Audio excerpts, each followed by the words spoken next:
Hasil sama dengan faktor nampak plus faktor tidak nampak.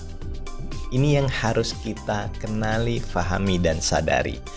Nyatanya, sejatinya hasil sama dengan faktor nampak. Apa yang kita kerjakan, apa yang kita lakukan, apa yang kita ikhtiarkan, plus faktor tidak nampak. Apa yang kita rasakan, apa yang kita niatkan, apa yang kita serahkan. Inilah faktor tidak nampak.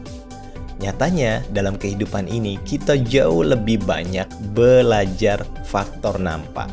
Apa resepnya, apa caranya, bagaimana rumusnya, bagaimana cara beriklan, bagaimana cara berjualan, bagaimana cara berpromosi, bagaimana.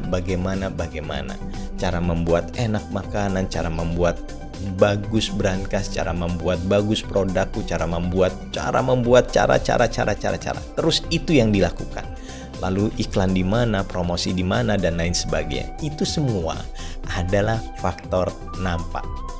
Tahukah Anda persentasi faktor nampak dan faktor tidak nampak? Faktor nampak persentasinya hanya 20%. Faktor tidak nampak persentasinya hanya 80%. Bukan hanya, tetapi 80%. Saat kita mengenali dan memahami ini serta menyadari hal ini, maka yang perlu kita lakukan dalam hidup ini adalah banyak-banyak memperbaiki faktor tidak nampak.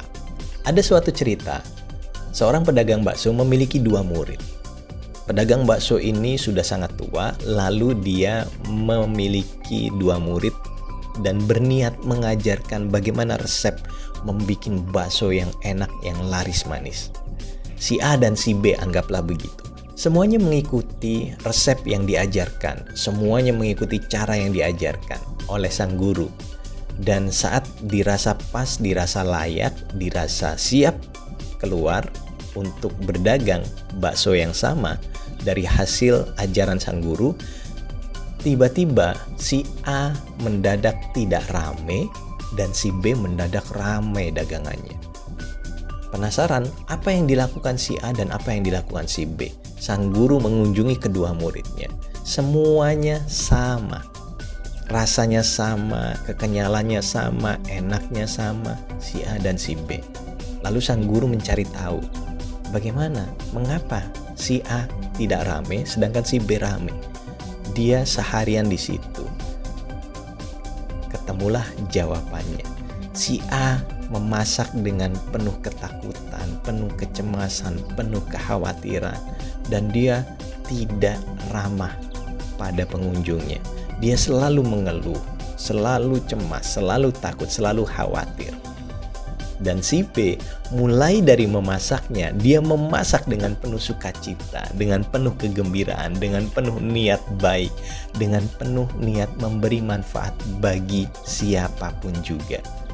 Rame nggak ada urusan, yang penting dia berbagi kebaikan, berbagi kebermanfaatan. Dan inilah yang menyebabkan si B rame, laris manis Tanjung Kimpul. Kenapa?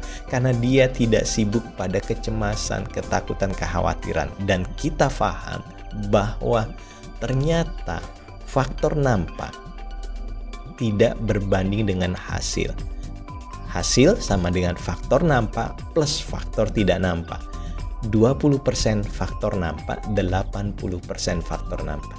Jadi apapun pekerjaanmu, apapun profesimu, apapun usahamu, perbaiki terlebih dahulu ranah faktor tidak nampak, yaitu faktor gembira, faktor sukacita, faktor niat berbagi, faktor bersyukur, faktor keberserahan total pada Sang Maha Mengatur.